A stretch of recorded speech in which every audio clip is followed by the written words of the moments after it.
ब्रह्ममुरारिसुरार्चितलिङ्गं निर्मलभासितशोभितलिङ्गम्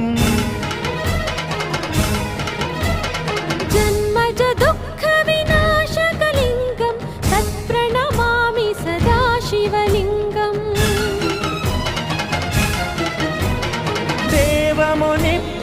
देवमुनिप्रवरार्चितलिङ्गं कामदहनकरुणाकरलिङ्गं रावणदर्पविनाशकलिङ्गं तत्प्रणमामि सदा शिवलिङ्गम्